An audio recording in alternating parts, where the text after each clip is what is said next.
Santidade de dentro para fora. Este será o título da nossa 7ª lição do primeiro trimestre do ano de 2023 da classe de jovens.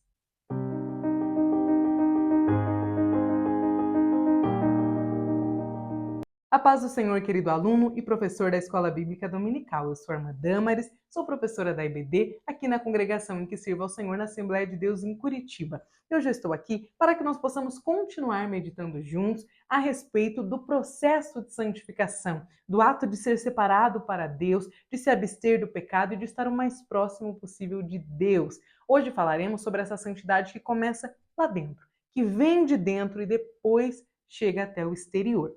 Então, antes de nós começarmos, eu quero te agradecer por estar aqui, por me deixar, te auxiliar aí na preparação das suas aulas da IBD. Eu fico muito honrada, muito agradecida. E eu também quero pedir a você um favor. Se possível, deixe o seu like neste vídeo. Se você ainda não for inscrito, dá uma conferida aí para ver se você é inscrito. Se você não for, seja muito bem-vindo. Se inscreva aqui no canal. Se você quiser, você também pode deixar o seu comentário, que será uma alegria poder te responder.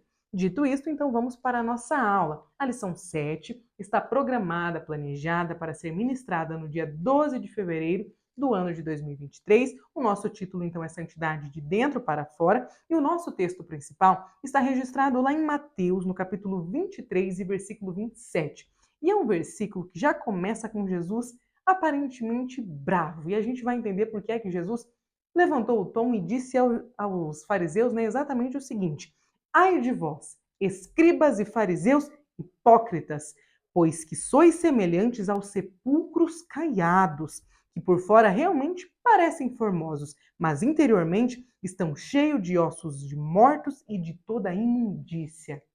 Por que será que Jesus disse isso? É o que nós iremos estudar daqui a pouco. E o resumo da lição nos fala o seguinte: Deus deseja uma santidade autêntica que vem de dentro para fora.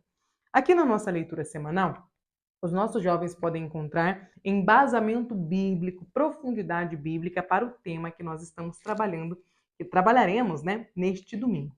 Os nossos objetivos para esta aula são, primeiro, mostrar aos nossos jovens a hipocrisia dos fariseus e dos escribas que eram os mestres da lei. Segundo, conscientizar de que uma pseudo-santidade favorece a prática da injustiça. E terceiro, mostrar o que leva uma pessoa à cegueira espiritual. Aqui na orientação pedagógica, há uma sugestão de uma dramatização para ser feita na sua aula. E eu achei essa dramatização bastante interessante, porque aquela palavra de Jesus, de cegos guiando cegos, ela vai ficar muito mais clara se nós utilizarmos, talvez você não precise utilizar todos os seus alunos, contar aí com a ajuda de todos eles, mas você pode chamar, até porque dependendo da sua congregação, aqui na minha congregação, por exemplo, as salas não são tão amplas, então não dá para fazer uma dinâmica com todos, mas você pode chamar 2 jovens aí, pedir, que eles coloquem uma venda. O que está sem venda vai guiar o que está com venda, o que no caso ali está representando um cego. Aí depois você peça que os 2 usem venda e pergunta como é que eles vão se guiar, Um cego não é capaz de guiar outro cego. Um dos 2 precisam enxergar. Então essa dinâmica vai trazer a eles um entendimento prático, real, do que Jesus estava dizendo, de que um cego não pode guiar o outro cego, porque senão os 2 irão cair. Após essa dramatização, caso você queira, tá, professor? Eu sei que nem todos os professores gostam de fazer, tem tato ali para utilizar esse tipo de dinâmica.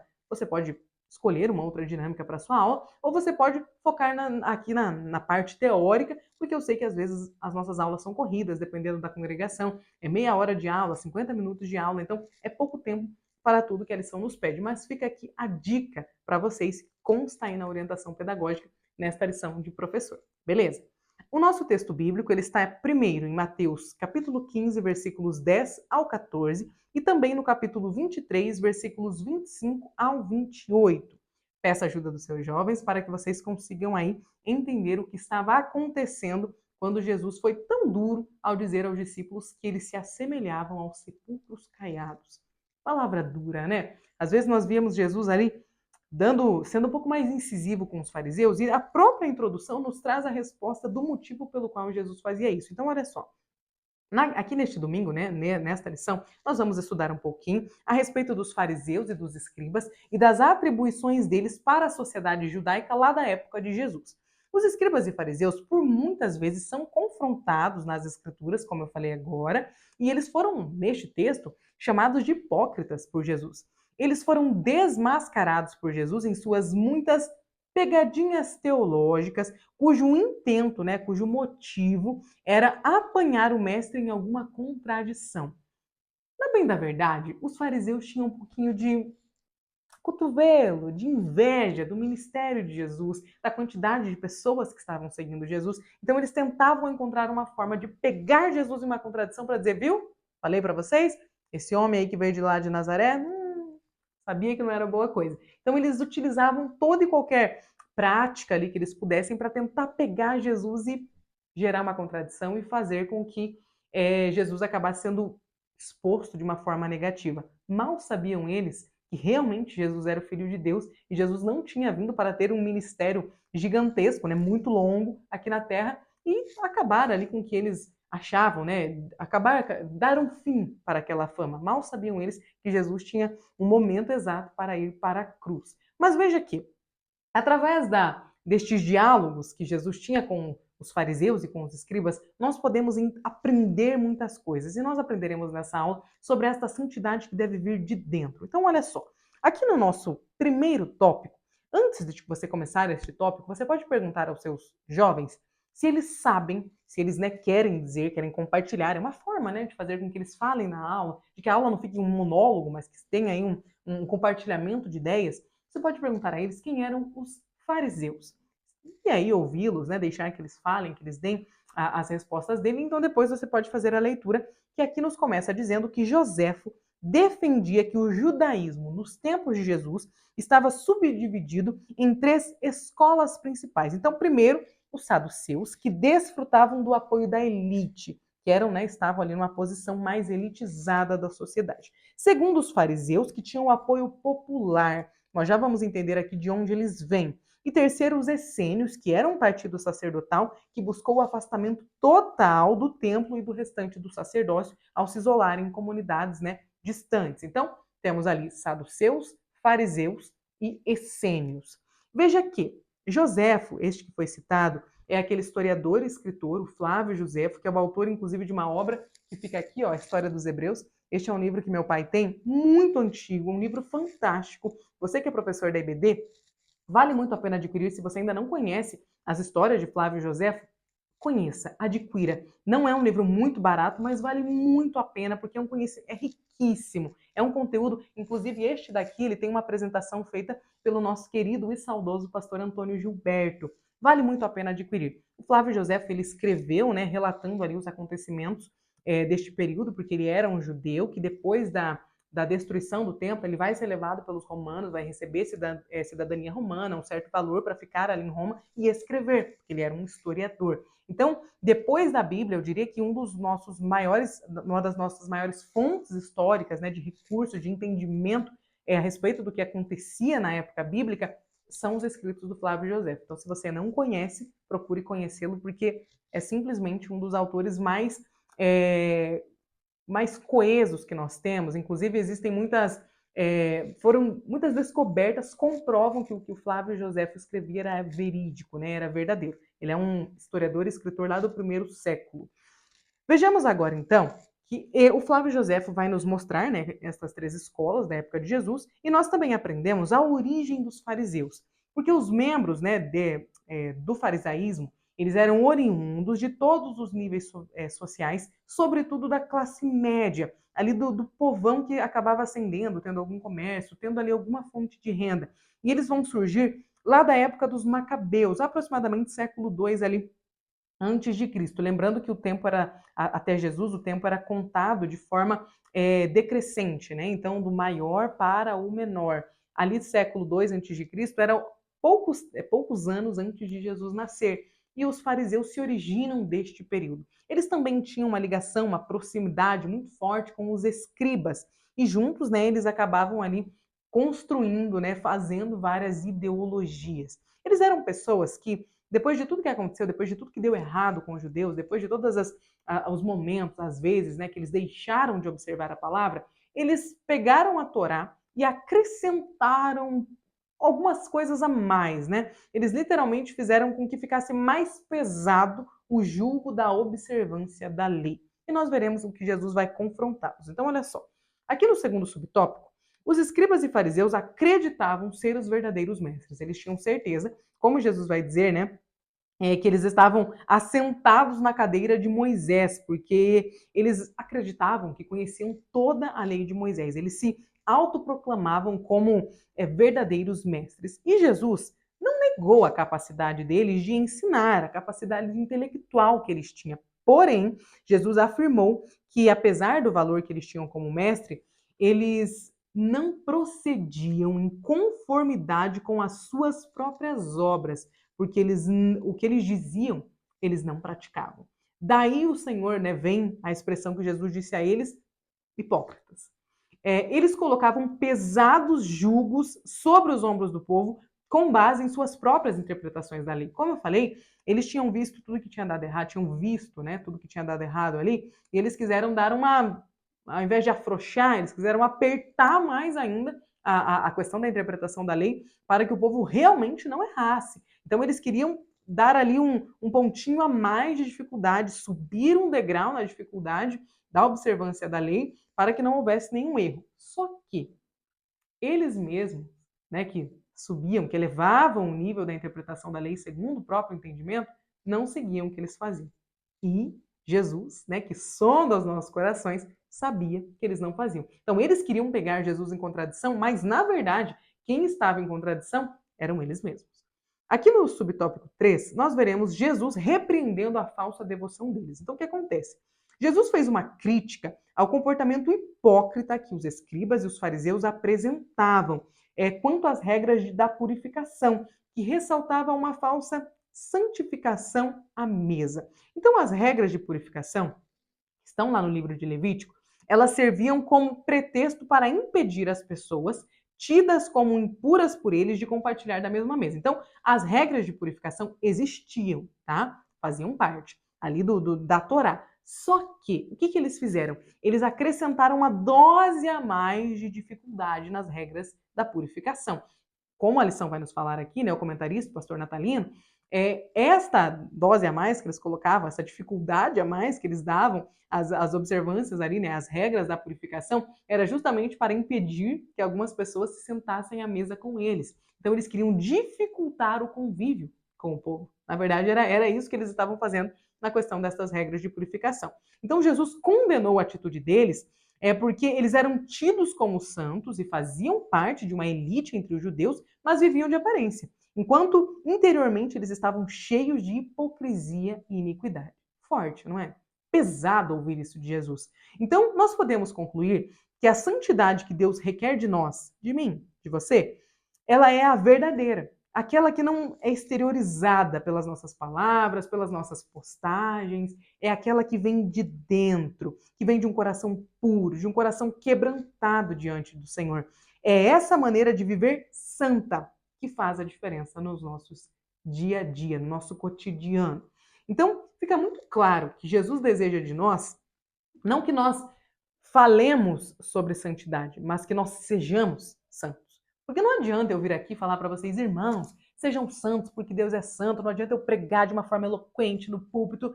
Nada disso para Deus vai ser mais importante do que eu viver a santidade. Então, se eu prego a santidade que vivo, parabéns. Agora, se eu prego uma santidade que eu não vivo, se eu subo no púlpito lá no domingo à noite para exortar a igreja, para lembrar a igreja de uma santidade que eu não pratico, se eu, professor da classe de adolescentes, né, subo ali num degrauzinho a mais para falar o quanto a santidade, desculpa, classe de jovens, o quanto a santidade é importante, mas não a vivo no meu dia a dia, mas não me abstenho do pecado, não é não pecar nunca. Nós sabemos que nós tropeçamos, que nós falhamos, nós estamos ainda presos aqui, mortos para o pecado, mas ainda lutando contra ele, como estudamos na aula passada. Agora veja que se eu digo que luto contra o pecado, se eu digo que estou ali tentando, vamos se santificar, mas a minha vida não é exatamente isso, eu estou sendo exatamente como os escribas e os fariseus. E a palavra de Jesus para mim é hipócrita.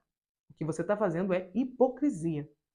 Ai de nós, né? Oxalá que nós não recebamos esta palavra tão dura do nosso Senhor. Aqui no nosso segundo tópico, nós veremos a exterioridade da santificação e a prática da injustiça. Então, olha só. Os escribas e fariseus faziam acusações injustas a Jesus e aos seus discípulos. Olha só qual é o contexto do que Jesus falou a eles, né? Deste texto a respeito da hipocrisia. Jesus e os seus discípulos estavam na terra de Genezaré e olha o que eles estavam fazendo: pregando as boas novas e curando os enfermos. Mas alguns escribas e fariseus, vindos de Jerusalém para ver o que Jesus e os 12 estavam fazendo, né? Jesus estava ali pregando as boas novas e curando. Eles estavam ali dando uma de fiscal. Fiscal de igreja, fiscal do reino. Isso existe até os dias de hoje, né? É uma pena. Mas alguns comportamentos que a Bíblia já condena continuam existindo nos nossos dias. Então veja só. Lá estavam eles e eles perceberam que os discípulos de Jesus estavam comendo sem lavar as mãos. O que os incomodava não era a falta de higiene, porque é uma falta de higiene comer sem lavar as mãos. Eles não estavam errados quanto a isso. Porém, Jesus sabia que o incômodo deles não vinha do fato da falta de higiene. Até porque se eu vejo uma pessoa fazendo algo que é uma falta de higiene, eu não sou obrigada a corrigi-la, né? A não ser que seja seu filho, a não ser que seja, né? A não ser que seja uma criança que você está cuidando, não cabe a nós corrigir um adulto que está fazendo algo mesmo que seja falta de higiene. Então Jesus percebeu que eles estavam procurando uma oportunidade para apontar, né? Para colocar Jesus ali em contradição. Então eles encontraram essa oportunidade perfeita. Olha o que o nosso comentarista nos diz. A tradição, a Torá previa alguns procedimentos quanto ao ritual de pureza. Todavia, a questão levantada pelos escribas e fariseus não constava na Torá. Não estava escrito lá na Torá, mas era uma tradição dos anciãos que eles adicionaram, eles colocaram como acréscimo na Torá. Ou seja, não foi feita por Deus, foi adicionada pelos homens. E agora nós veremos aqui no subtópico 2 a resposta de Jesus. Jesus demonstrou que os acusadores eram, na verdade, os transgressores. Então, olha só. Os escribas e fariseus acusaram Jesus, né, e os seus discípulos de comer sem lavar as mãos. No entanto, Jesus os repeliu e mostrou que eles estavam equivocados porque eles eram hipócritas. O mestre questionou, aí Jesus trouxe algo à tona. O fato de que eles transgrediram os mandamentos de Deus, porque olha só, olha o que o texto nos registra, né? E assim invalidastes pela vossa tradição o mandamento de Deus. Jesus cita a lei mosaica em que os filhos deveriam honrar o pai e a mãe. O quinto mandamento é aquele mandamento com promessa, cuja penalidade para tal transgressão era a morte. Mas, para não atenderem às necessidades materiais de seus pais, eles alegavam que o bem que possuíam era corbã, né, que é um termo que significa uma oferta ao Senhor. Aí o Robertson, né, que é aquele comentário, escreveu, né, o comentário Mateus e Marcos, olha o que ele diz. Os rabinos permitiam que o filho infiel fizesse a mera declaração dessas palavras para deixar de usar o dinheiro necessário para o sustento do pai ou da mãe deles. Ou seja, na verdade, os acusadores, aqueles que estavam ali apontando, né, os discípulos de Jesus, dizendo: olha, vocês não estão observando a Torá, olha lá, hein? Aí Jesus estava dizendo: ei, e vocês que ignoram o quinto mandamento? Ou seja, sabe, né, aquilo de tô com o dedinho apontado lá, mas tem os outros, né, 4 aqui para mim? Era exatamente isso. Só que os fariseus era pior do que isso. Porque eles estavam ali porque eles queriam pegar Jesus em contradição, eles estavam sentindo inveja, eles estavam literalmente com dorzinha de cotovelo do ministério de Jesus. E aí, além disso, além deles não poderem, né, não terem moral para estarem diante dos discípulos, eles falavam ao povo, se postavam diante do povo com uma aura de santidade que não era verdadeira. Eles estavam ali pregando algo que eles não viviam. E nós precisamos tomar muito cuidado com esse tipo de coisa, porque nos nossos dias também existem pregadores, existem pastores, pessoas, né, que falam em nome de Deus, que acabam aumentando aquilo que Jesus nos disse, eles aumentam, deixando mais difícil, né, colocando um jugo sobre os nossos ombros, mas a vida deles não é uma vida de quem vive esta vida de santidade, de separação. São pessoas entregues a seus próprios desejos, às suas próprias concupiscências. Então nós precisamos tomar cuidado com quem é que nós estamos seguindo. Às vezes nós caímos na besteira de achar que, poxa, aqui na minha igreja, né, a minha igreja não tem muita gente com conhecimento, então eu vou achar uma pessoa melhor para seguir. Cuidado! O YouTube, né, as plataformas, né, de vídeos, as redes sociais hoje, nos trazem muitas pessoas que são maravilhosas para a nossa edificação, para a nossa alimentação diária da palavra de Deus. Inúmeros pastores que eu acompanho, que eu assisto por aqui. Só que nós devemos tomar cuidado, porque é como se nós estivéssemos pescando. Então, na pesca, pode ser que você esteja pescando em um lugar onde tenha peixes, mas também tem umas latinhas, tem uns sapatos, né? Tem algumas coisas sujas ali no rio. Não tem só peixes, infelizmente. Então nós precisamos tomar cuidado com a quem é que nós estamos dando ouvido. Naquela época, o povo dava muito ouvido aos fariseus, aos escribas, que não tinham moral. Cuidado para você, às vezes está dando audiência, está dando ouvido para pastores, para pessoas que às vezes nem são do nosso ministério. Às vezes nós temos, né? Como diz meu pai, bem baixinho aqui, que é só para gente. Nós temos uma mania de exaltar pessoas de outros ministérios e de menosprezar nós assembleianos, tá? Falando aqui pra gente. Nós temos essa mania. A gente exalta todo mundo que não é assembleiano e a gente tem uma mania de meio que, sabe, desprezar as pessoas do nosso próprio ministério. Cuidado. Eu ouço direto vários jovens dizendo para mim, porque na igreja lá, na comunidade, não sei das quantas, não sei aonde, não sei na onde, é tudo mil maravilhas. Aí a nossa igreja é sempre, não gosto disso, não gosto daquilo. Cuidado. Cuidado para não menosprezar uma palavra que é verdadeira, que provém de Deus, e aceitar uma palavra de alguém que força uma situação e que não vive essa situação. Cuidado. Continuando, olha só. Aqui no nosso terceiro subtópico, do tópico 2, o profeta Isaías ele já havia alertado a respeito da falsa santidade em nome da religião. E Jesus utilizou este texto. Então veja só. Jesus exortou os escribas e os fariseus, demonstrando que eram eles, né, que estavam burlando a lei de Moisés por ganância. Então o mestre chamou os fariseus e escribas de hipócritas e afirmou que a atitude deles era errada, citando Isaías capítulo 29, versículo 13, onde o profeta Isaías, né, neste texto, ele vai dizer que o povo de Deus adorava ele somente com palavras, porque o coração deles estava bem longe do Senhor. Este texto foi utilizado por Jesus lá nos dias dos fariseus e dos escribas e também deve ser utilizado nos nossos dias. Porque talvez nós estejamos como os judeus da época de Jesus e como muitos cristãos nominais do nosso dia. Fala de Jesus, professa ele com palavras, mas o coração está muito distante. Cuidado, porque o nosso Senhor, o Deus a quem nós servimos, ele esquadrinha os nossos corações, ele nos conhece. Ele sabe quem nós somos. Nós podemos enganar a todo mundo. Nós podemos enganar as pessoas que convivem conosco, utilizando ali uma capa de falsa santidade. Mas nós não enganamos o nosso Deus. Ele sabe se nós somos santos só da boca para fora ou se a nossa santidade provém do nosso coração. Como a nossa aula diz, se ela vem de dentro para fora. Continuando, aqui no nosso terceiro ponto, falaremos sobre a cegueira espiritual. A cegueira espiritual dos escribas e fariseus. Jesus não se intimidou diante dos fariseus e dos escribas. Ele os exortou de forma segura e eficaz, os chamando de cegos condutores de cegos, né? Do exemplo que a gente falamos, né, lá no início, que a orientação pedagógica nos dá, né, nos sugere aquela dinâmica para que nós possamos mostrar aos nossos alunos exatamente isso. É impossível um cego guiar outro. Alguém tem que enxergar, porque senão não pode ser um guia. Por exemplo, quando você viaja para um lugar e você contrata um guia, este guia não é alguém que viajou pela primeira vez com você para este lugar. É alguém que conhece o lugar, por isso é o guia turístico daquele lugar. Imagina, eu tenho o sonho de conhecer Israel, né? Muitos de nós cristãos temos este sonho.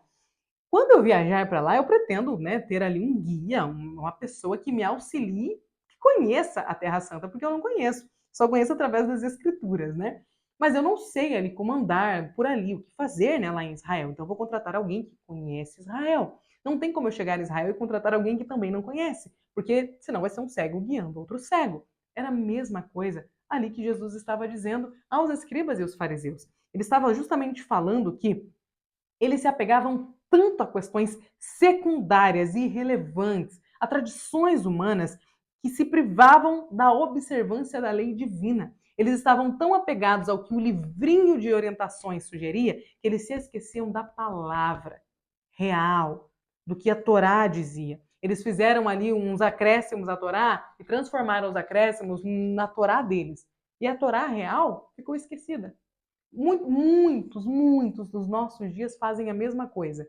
Né? Eles enumeram ali uma lista de coisas que você deve fazer para participar do movimento, da denominação deles, e a palavra de Deus fica de lado. Não dá para sermos cristãos autênticos, verdadeiros, se nós não conhecermos a palavra dele. Então, quem deve nos guiar é a palavra. Eu devo seguir o que a palavra de Deus me diz. Agora, se a palavra não diz, aí são acréscimos. Aí eu não posso obrigar ninguém a seguir um acréscimo da palavra de Deus. Eu preciso seguir a palavra, o que ela me diz. Agora, o que as tradições humanas fizeram, eu sigo se eu achar que me faz bem, se eu quiser. No caso dos discípulos, era um bom costume lavar as mãos, não era um costume ruim, mas não era um costume que dava direito a eles de dar de dedo na cara de alguém, ainda mais quando eles não seguiam toda a Torá. Eles estavam falando de um costume, reclamando da falta de seguir ali um costume, mas se esqueciam do que realmente contava. Nos nossos dias, o que continua realmente contando é o que a palavra de Deus nos ordena. Todo e qualquer acréscimo é uma sugestão. Aceita quem quiser. Veja só, segundo o subtópico, Pedro pede que Jesus os ensine. Diferente dos líderes religiosos, dos fariseus e dos escribas, Pedro vai dizer a Jesus: Senhor, explica-nos essa parábola. Então, Pedro não estava ali preocupado com o que as pessoas iam pensar, do fato dele não ter entendido ainda. Quantas vezes nós não deixamos de perguntar algo por medo do que as pessoas vão pensar na nossa pergunta? Isso acontece muito nas aulas da escola dominical, não é mesmo? Às vezes os nossos alunos, eles ficam com medo de perguntar, porque, poxa, as pessoas vão ver que eu não sei, que eu não entendi. Só que a gente perde tanto por não perguntar. Às vezes a gente deixa de aprender um conteúdo por medo do que vão pensar. E aí você vai embora com, né, sedento ali da resposta para aquilo e não descobriu porque fiquei com medo. Pedro, muito provavelmente sanguíneo que era, né, deixou o medo para lá e falou: Jesus, o senhor pode nos ensinar a respeito dessa parábola? Não entendi não, senhor. O senhor pode me explicar? Que nós tenhamos esta humildade de coração, que nós tenhamos um coração ensinável, que mesmo, né, os fariseus, ali no caso, Nicodemos, mesmo que você seja um mestre da lei, assente-se para ouvir. Tenha a humildade de chegar num culto que tem uma outra pessoa pregando, chegar numa aula que tem alguém ensinando e se assentar para aprender. Isso é muito comum na nossa vida, nós professores da EBD, porque para formarmos novos professores, nós precisamos ter a humildade de nos assentarmos e deixar que outra pessoa ensine. Eu só comecei a dar aula na escola dominical porque eu tinha um professor que lá na minha congregação eu tinha 14 anos de idade, eu acho 14 anos, e ele falou: Damaris, prepara, nossa lição dividida em tópicos, era a lição da classe de adolescentes, falou: prepara o segundo tópico da aula, eu vou fazer a introdução e o primeiro tópico, você vai fazer no meio da aula e eu vou finalizar a aula. E foi a primeira vez que eu lecionei. E de lá para cá, irmãos, tem mais de 10 anos aí que eu tenho lecionado, porque este professor, que era um excelente professor, marcou a minha adolescência, teve a humildade de se sentar e me permitir ensinar. Nunca esqueci e faço o possível para conseguir ensinar os adolescentes e jovens para os quais eu leciono nos dias de hoje. Aí Jesus vai ficar admirado, né, com a atitude ali de Pedro e vai dizer: mas até vós mesmos estáis ainda sem entender? De acordo aqui com o Robertson, que fez, né, o comentário, Mateus e Marcos, os discípulos ainda estavam sob o encanto da perspectiva teológica dos fariseus, e os fariseus e escribas, né, ali, por isso esta dificuldade de entendimento que eles estavam apresentando. Eles não conseguiam entender que era tão simples, porque eles estavam tão presos naquela coisa rebuscada, aquela interpretação cheia de 9 horas da lei, que a coisa simples deixava eles meio assustados. Tá, Jesus, pera, de novo, o senhor pode ensinar de novo? O senhor pode explicar de novo? Porque pareceu muito simples. Então veja que os fariseus e os escribas, eles ouviam os ensinos de Jesus, mas eles não aprendiam, porque os interesses pessoais deles e a hipocrisia impediam que os seus olhos fossem abertos para entender a mensagem do reino. Já os discípulos de Jesus realmente desejavam compreender e aplicar às suas vidas o ensino do Mestre.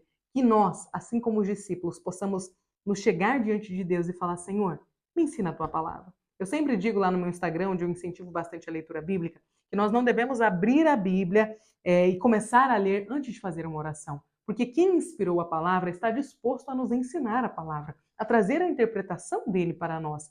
Então não existe nada melhor do que pessoas humildes com um coração ensinável, que se assentam diante de Jesus e falam: Mestre, me ensina, por favor, que nós possamos fazer como Pedro. Amém? E o nosso terceiro e último subtópico nos fala que o que contamina o ser humano é o que está em seu coração. Jesus explicou aos discípulos, justamente, que o que contaminava não era o que entrava pela boca, mas era o que procedia do coração. Então é do interior do ser humano que provém os seus maus pensamentos, mortes, adultérios, prostituição, furtos, falsos testemunhos e blasfêmias. Então as práticas, os ensinos errôneos e perversos dos escribas e fariseus ainda influenciam muitos religiosos na atualidade, pois infelizmente ainda há pessoas que valorizam mais as tradições humanas do que a palavra de Deus. Jesus deixa claro que a falsa santidade contamina o ser humano, e não o fato de comer sem lavar as mãos. O mestre critica duramente o ritualismo hipócrita e a falsa santidade dos fariseus e dos escribas. Nos nossos dias, o Senhor continua criticando os falsos ensinamentos, porque o Senhor estava justamente dizendo: ei, não é o que entra pela boca, é o que sai aqui do seu coração, é o que flui de você, porque de dentro de nós, irmãos, nós sabemos, nós não somos bons por natureza. Toda a bondade que há em nós provém dele. Deus é a fonte de todo o amor, de toda a bondade, de todas as coisas boas que fluem de nós. Ele é a fonte, nós somos apenas o canal. Vem dele e passa por nós para as pessoas que nós evangelizarmos. Então veja que de dentro de nós precisa sair algo bom. Só sairá algo bom quando a santidade tiver alcançado lá dentro. E ela só alcançará lá dentro quando nós formos cristãos autênticos. Eu só conseguirei trocar o mal pelo bem, eu só conseguirei deixar de fazer o mal para fazer o bem quando de mim sair o que vem de Deus. Então, enquanto nós fluirmos do que vem de nós mesmos, só vai sair dali coisa ruim. Agora, quando de nós começar a fluir o que vem de Deus, aí nós poderemos jorrar o amor, a bondade, a compaixão, a longanimidade. Então, que o Senhor Jesus nos abençoe nesta aula, neste domingo, que nós possamos ensinar os nossos jovens para que eles possam entender que a santidade começa aqui dentro. Eu só exteriorizo aquilo que eu vivo, ou pelo menos só deveria. Porque eu posso enganar a todas as pessoas que estão ao meu redor, mas ao nosso Deus, ao nosso Senhor, a ele ninguém engana. Ninguém consegue passá-lo para trás. Então, se a santidade que você exterioriza vier de dentro de você, for verdadeira, for autêntica, então o Senhor se agradará de você. Agora, se ela for só daqui para fora, só do nosso Insta para lá, Aí não. Aí não. Aí o Senhor vai nos chamar do que ele chamou os discípulos, hipócritas. Vocês são como sepulcros caiados. Oxalá que esta palavra não se aplique à minha vida e à tua vida. Amém? Querido professor, eu desejo que nesta aula o Senhor possa te capacitar para que você ensine aos seus adolescentes, que você ensine aos seus jovens com graça e com sabedoria. Eu desejo que a sua aula seja uma bênção. Esteja em espírito de oração, estude a sua lição, prepare ela muito bem para que você possa ter tranquilidade para passar aos seus jovens a mensagem de Deus. Amém? Deus abençoe e até a próxima aula.